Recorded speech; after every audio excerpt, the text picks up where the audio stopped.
I have the pleasure of introducing a guy that's not only a very funny guy, but a mentor to me, and he helps me through a lot of my dark times. He's incredibly funny.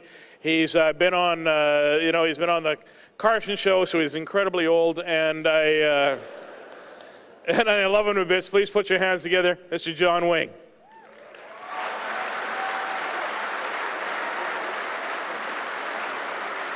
Thank you. Thank you so much. I'm John. I'll be your comedian. I feel good. Oh, sorry, wrong show.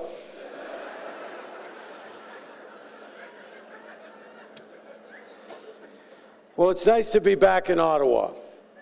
And I've been on a long tour, and this is my final show. And at last I can talk about some mental things. I've been a reckless guy since high school. Anyone else here reckless in high school? Yeah, you know what I'm talking about. Did you ever do this in high school? You're making love in a field during an electrical storm and you're struck by lightning and she dies, but thank God you're wearing a rubber?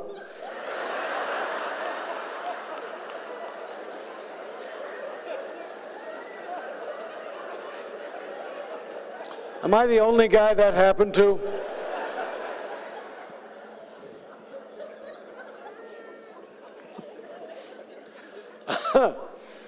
My name's John Wing. I come from another time, from a long ago time, when parents vaccinated their children without a thought, when they occasionally did things without consulting their children, when the airport wasn't full of dogs. I have a vivid memory being 6 years old, being examined by a pediatrician for an hour, and for the entire hour, he smoked. That's how old I am. Doctors could smoke in their offices while examining children. At the end of it, he said, "You seem pretty healthy, kid. Little touch of asthma, you'll probably grow out of that." It was a different time. When I was a kid, Tim Horton was a guy with a crew cut. Played some sport, I don't remember which. Last time the Maple Leafs won the Stanley Cup, I was alive. Chew on that for a second. Come from a time when parents sent you to school and the teachers could hit you. And you never told your parents that the teachers hit you because your parents would hit you for doing something that was so stupid that the teacher hit you. The teacher would say to me, "What are you, stupid, John? Is that it? You're probably the stupidest kid in this class. How'd you like an all-expense-paid trip back to grade 4, mister?" Always trying to catch me not paying attention, single me out, embarrass me in front of the class. She just point at you. "John, use the word assiduous in a sentence, please."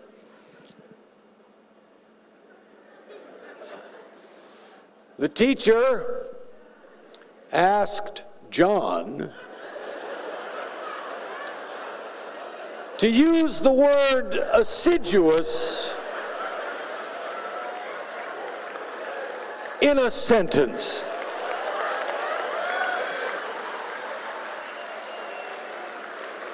Yes, I do know the way to the principal's office.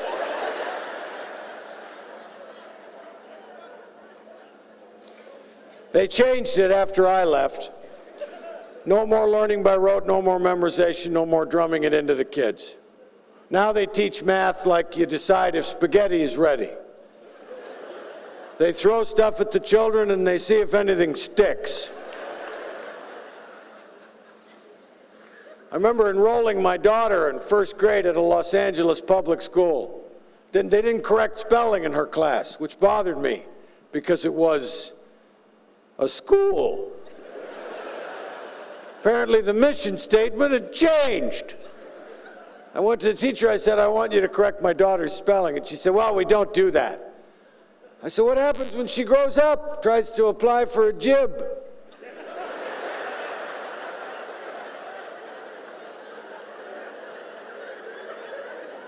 What about when she writes the N-Trace exam to get into a good collage? What about that? Huh? She said, sir, we don't correct spelling. And I said, look, Butch, if you're getting my draft here, okay, I'm not axing you. Yes, I do know the way to the principal's office. The principal is my pal. So here I am, a 57-year-old man, and I know how to spell. I'm an expert. And what a useless skill that turned out to be. Man, you got Google, you don't have to know how to spell anything. I was looking for a new airplane bag for traveling, and I wasn't paying attention. I was watching TV at the same time, and I typed bag tots into Google the other day, and it came back, did you mean big tits, John? Okay, sure, I got a little time here, why not? We'll hit images, buddy, and let's go. All right, we're doing it.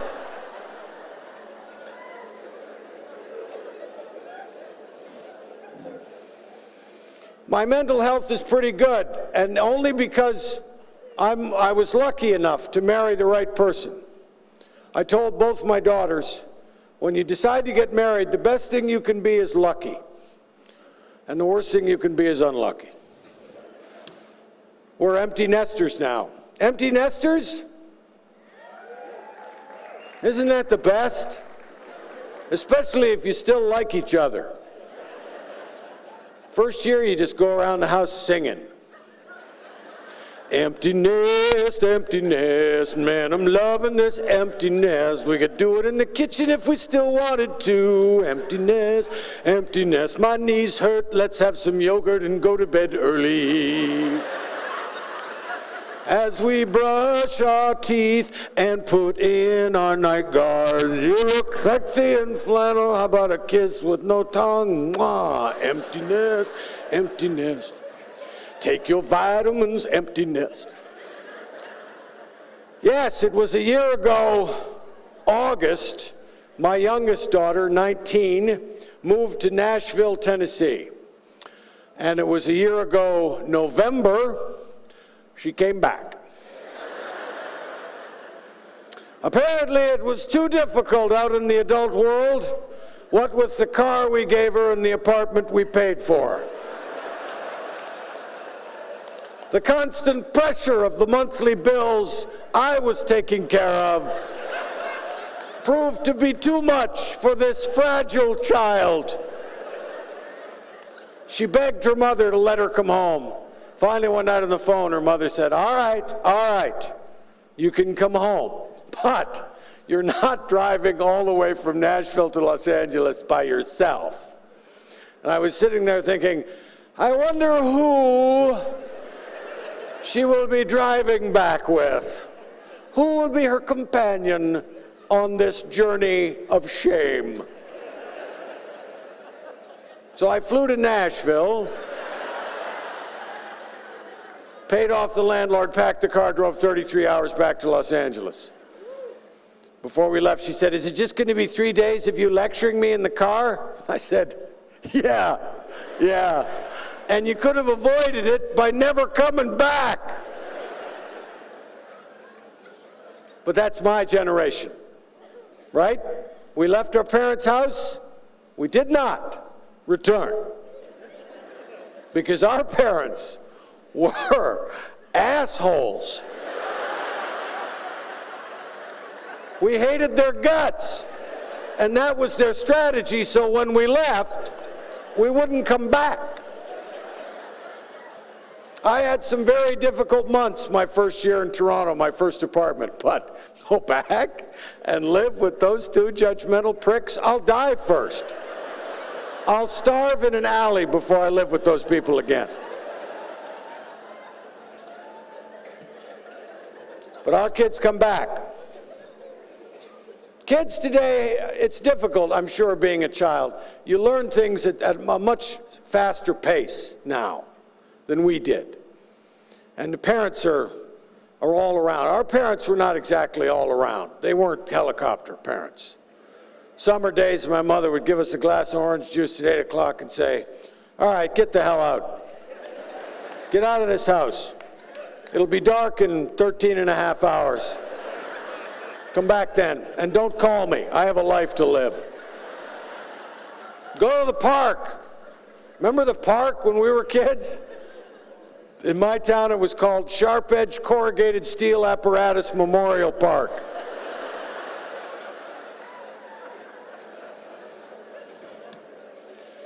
Children today have lots of disorders. ADD, ADHD, OCD, DDT, all the big Ds. 11% of kids in the United States have ADD or ADHD. 11%. Now, I was told by a psychiatrist a few years ago that I had ADD. But it wasn't diagnosed when I was a kid. I was just called a dick. John is being a real dick today. Well, he's a dick every day. I don't know. Why is that? Is there a problem with him being a dick? I think it's diagnosed more today because, well, parents don't have a lot of kids these days. When I was young, you had a lot of kids. You have 7 kids and 2 of them are dicks. That's par for the course. You know, what are you complaining about? You got 5 pretty good kids there. What's the big deal? Shut up. Nowadays, you have 1 kid, the kid's a dick. Well, there better be a reason for this, because it ain't me.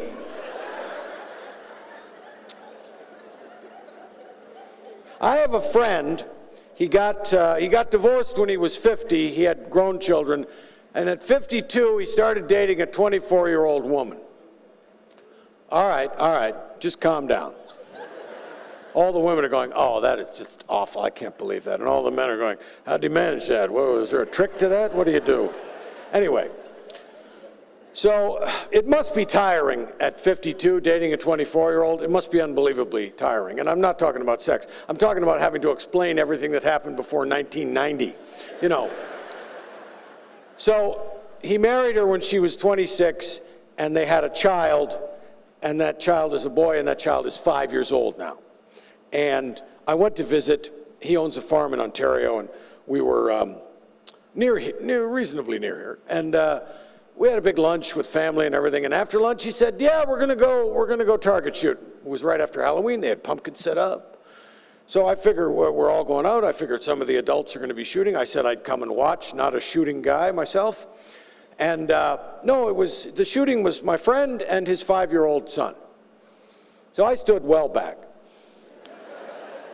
with his wife, the mother, and the kid's got a .22 rifle, powder blue and white, a clown gun. It looked like if he pulled the trigger, a flag would come out and say bang. That's what I thought it was going to be. And the father has a .22 bullet, and he says, "All right, are you ready?" And he says, "Yeah, I'm ready." He says, "All right, before we give you the bullet, let's do our safety checklist." So they do the safety checklist, and he starts to give him the bullet. He says, "All right, let's do the safety checklist one more time." Do it one more time. Gives him the bullet. He puts the bullet in, gets the gun ready, and the father says, "I think we should do that safety checklist one more time." And the kid says, "Why? I know it. We did it twice." And the mother leans into me and says, "He's just been diagnosed with a mild anxiety disorder."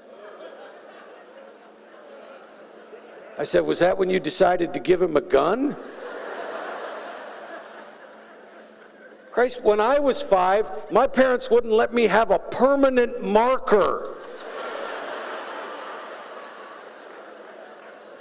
"All right, son, I'll give you the permanent marker, but first let's do our safety checklist. You don't come into our room when I'm asleep and draw shit on my face." "I know, you told me that." The best thing for my mental health has been being married for many years. 27 years married. We're married so long, we have conversations about why we never broke up. You know you've been together a while when you're chatting about that. I thought you were going to leave me that one time. I was. The goddamn car wouldn't start. I was leaving. I was packed. My wife found me a psychiatrist who helped me out. He told me I had anger issues. I think that's what he said. I went, what? Anger issues? What are you talking about? I don't have anger issues. I have anger reserves. I have anger stockpiles. I did primal scream therapy. I scared everybody there.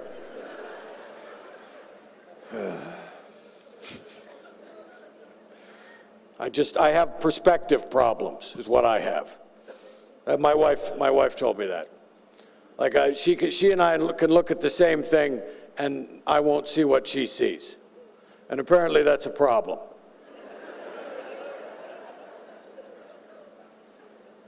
Like if I were to walk into a room and there's a couch in the far end of the room, and my wife is sitting on the couch naked, I'm thinking, hey, she probably wants to have sex with me. She walks into the same room and I'm sitting on the couch naked, and she's thinking, I hope he's not getting skid marks on my couch. It's a perspective thing.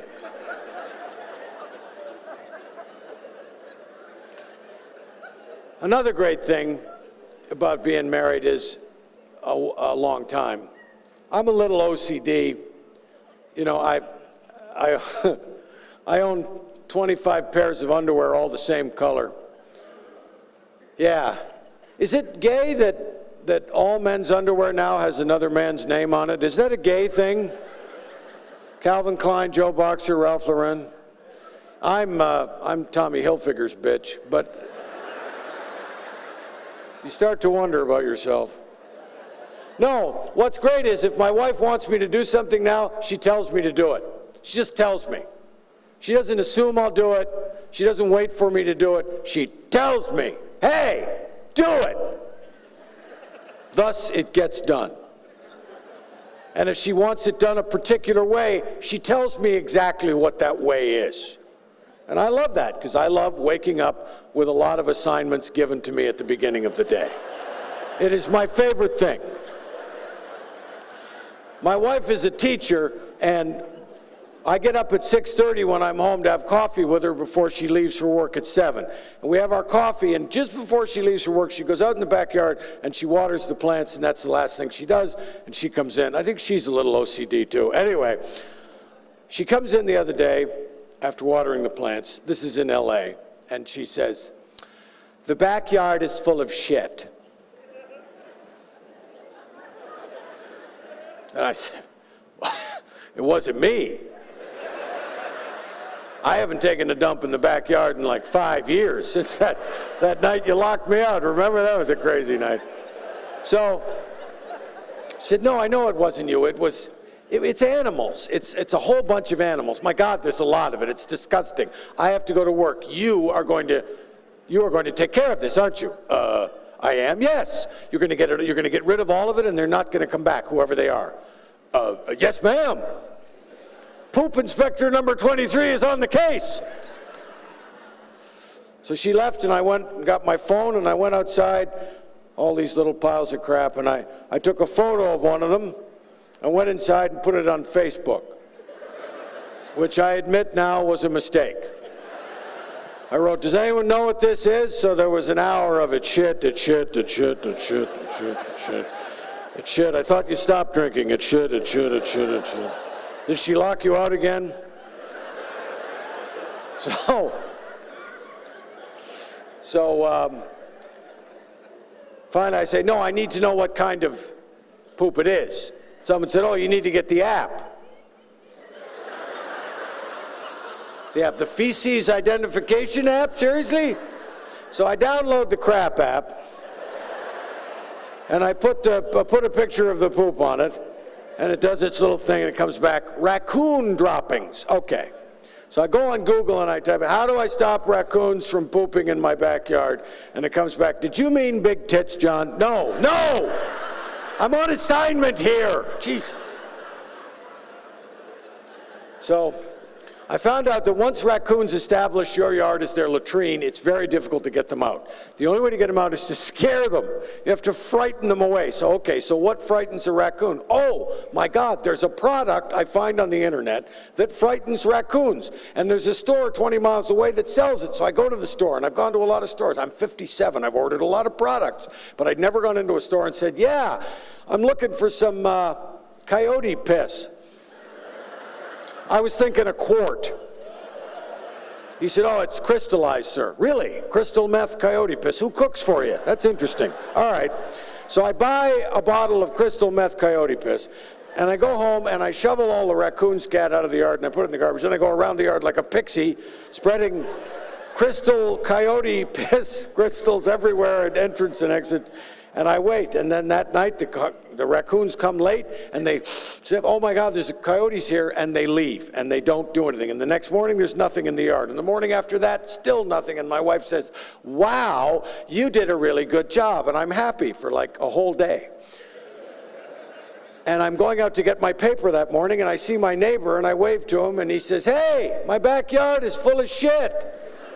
And I said, it wasn't me, ha ha. I go back inside and I'm having my coffee, and I look out in my yard, and there are 4 coyotes in it taking their morning dump. One of them sees me. So now what do I have to go up the ladder? Cougar piss? What's that? Grizzly urine? What's after that? Elephant urine. Go big or go home. My wife gets home from work that night. She goes out in the back patio for her glass of wine, comes right back inside. The yard's full of shit again. I said, yeah, that was me. Thanks a lot.